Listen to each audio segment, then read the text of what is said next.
is Johan.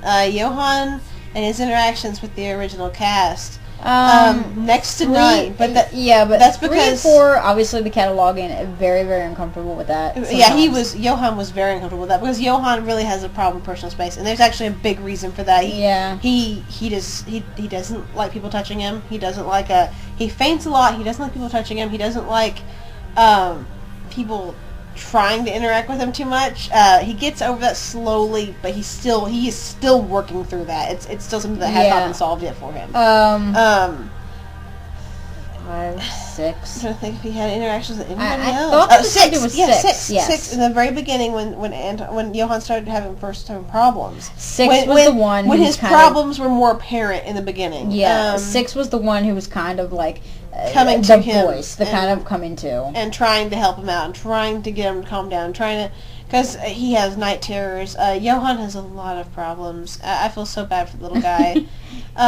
But like when six first comes to him and tries to help him out, because I think can I give away that Johan is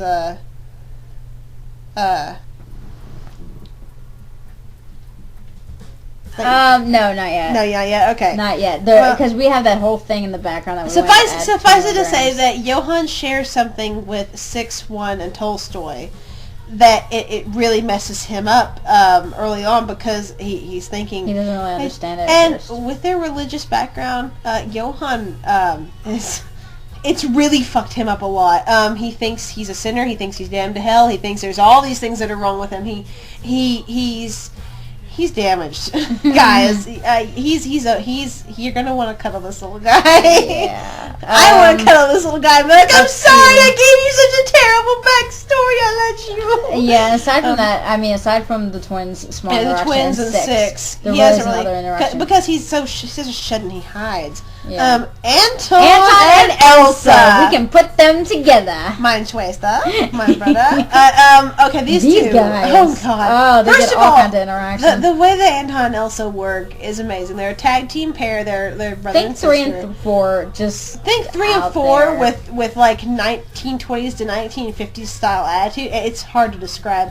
But the moment they popped up, I kind of have to do this. Okay, the moment they popped up, they had this thing where they would go back and forth, and they would always end their sentences when they were talking to each other with absolutely mein Schwester or mein Bruder, depending on who was talking. She would be like mein Bruder, and he'd be like mein Schwester, and so because it's my brother and my brother and my sister in German, and when they would go back and forth, they would also do this thing where it'd be like, whenever they would agree with each other on something, it'd be like, absolutely. Definitely. Positively. Totally. Excellent. Completely. Indeed. And they would go back and forth like this and do these little, just basically a whole list of words that mean we agree with each other. Yeah, and then it would always end in indeed. And they pick up on these words. They love words. You know how there's those words as a kid where you would find a word like park for me, and you would sit there and you would keep saying it, park, park, park, park. And those kind of words, scuba. But those kind of words, these guys pick up on, and if it amuses them, they will run with it forever. One of Anton's big buzzwords is modern. He loves things that are modern. He loves to see modern things. It's so dumb. He's so dumb. He's very much he's very much the one who comes into America and is just amazed by everything. Yeah. And so when they first meet the original cast, one that they don't really have a lot of interaction with. The one is annoyed to death by these two. God, yes. God. He just kind of wants to smack them in the face and just pass them out or something. 2 thinks they're kind of amusing, and he just thinks that they're sweet kids or whatever. 3 and 4 and Anton and Elsa, I think they kind of play games together to a certain extent, and they derp around a lot together. Not a lot, but enough. 5 and Anton and Elsa haven't really had a lot of interaction, but they have had a little bit, I think, because of Dickens and repairs. Usually 5 gets introduced to people through Dickens and him having to do repairs on them. let's see, 6. I don't think Anton and Elsa have had any interaction with. No. 7. Oh, yes! Okay. There's a scene in the comic where Anton and Elsa spot 7. Now, 7 had just recently gotten back from scouring the outside. She has a new helmet because I think the skull that got actually broken in the movie. Yeah, and so she has a new one. And it is another bird, and it looks very similar to the previous one, only it's a little more in better condition. That actually has its own little plot thing that kind of comes. It's not like she just picks one up. And, but there's an instance where she's just coming back, and so she's decked out in the feathers. She got the bone bird. If you've ever seen anything from the 1920s to the 1950s, you know the way people reacted to outside cultural influences. Yeah. So the first thing that they do is they clutch each other and they scream. She actually drew the picture of where they were doing it. They grab each other and they scream, "Savages!" and they freak out, and it's just for show. They don't even mean it because they're very performers. They perform a lot. But it was just because you see the old books and the old movies where they see like somebody wearing very dramatized. It's wearing some like cultural costume like savages. So that's what they were going for, and like. 7 just kind of looked at them funny. Like, what? And okay, new guys. Then they introduce themselves, and they go, and the way they introduce each other is really funny sometimes. Because it's usually like, this is my twist, and this is my brother. And they're so dirty. She does this, she does this. Yeah. Absolutely. Indeed. Certainly. Positively. Positively. And, let's see. 9, 8. Oh god. Okay, so the Franz Punks in 8 has a really good relationship with the Franz Punks. All of them in general, aside from Isaac. But Anton and Elsa kind of get wrapped up in this whole role playing thing. But before that, doesn't 8 he challenges Wagner to a duel. Does he challenge Anton to a duel? I can't ever remember. He didn't challenge Wagner to a duel. Yeah, he did. Remember?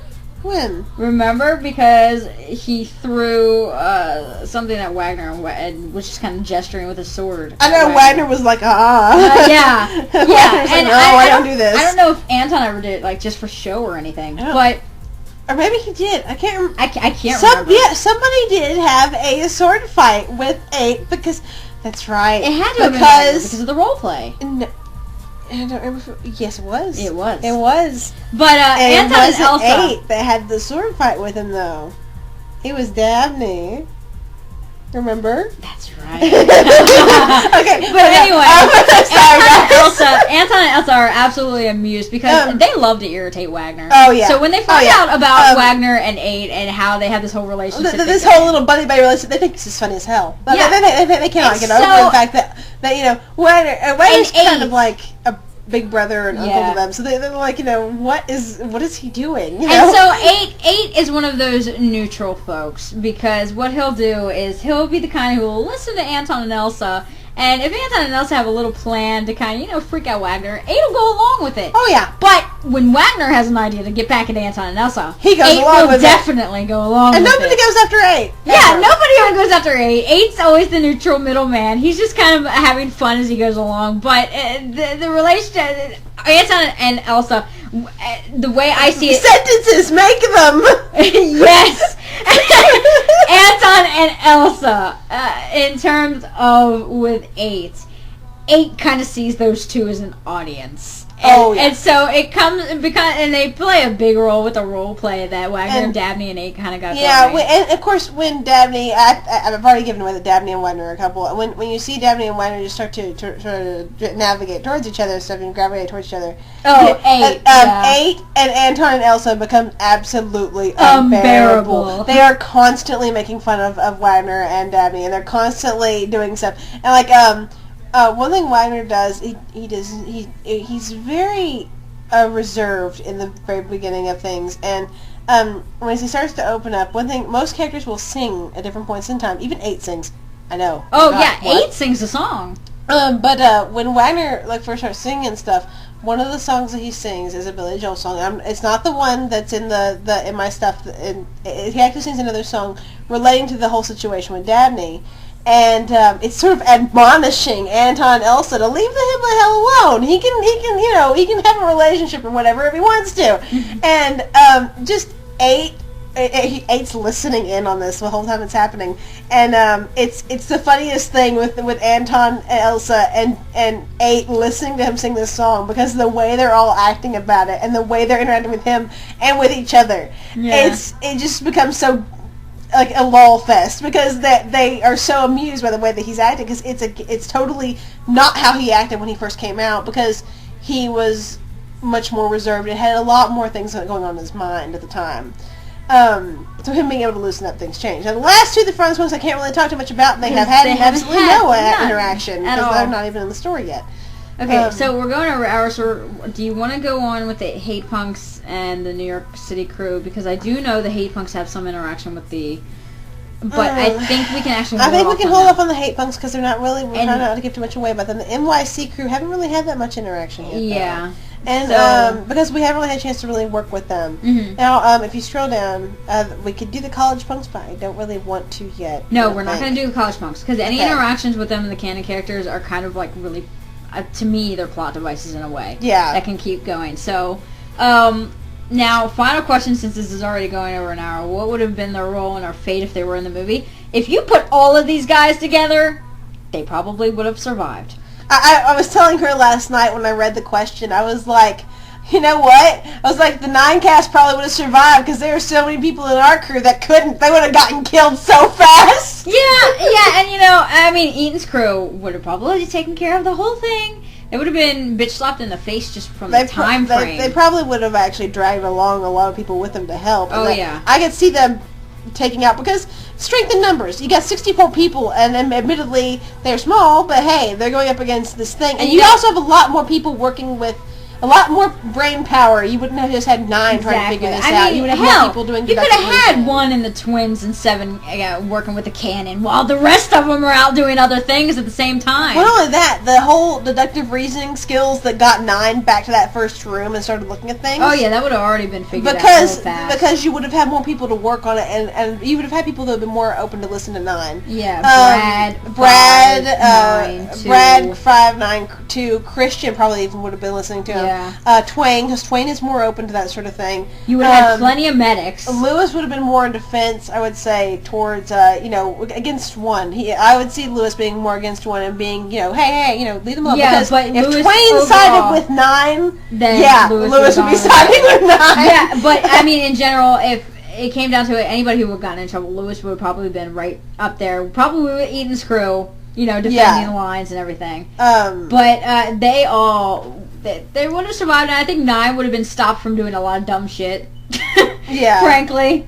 I can just see, somebody would have been looking or at least talking to 9 to prevent him from picking up the talisman and putting it on the fabrication machine, and none of that would have really happened. So, yeah. I think even with just Eve's crew, even with just Eve's crew, now the Franz Punks probably would have been. I really don't see Eve's crew dealing with 1 and 8 the same way. If nothing else, they probably would have given the rest of the cast a place to go other than the cathedral, because Twain doesn't handle the overbearing control freak thing well. She's all for, if we're going to do this, we're going to do this right. And we're going to do it together. And so the idea of somebody being like that is just, she wouldn't have dealt with it. She would not put up with it. And neither would Tolstoy. Tolstoy would have kicked his ass. Okay, anyway. We only needed 2 parts. Good. Alright, so we're going to go ahead and move on to the next question. We actually have... 2 more questions. No. We have this one, and we have... Oh, and then we got Insanes, which is probably going to take some thought into it. Yeah. So we'll have to think about that. But until then, bye! Bye, guys!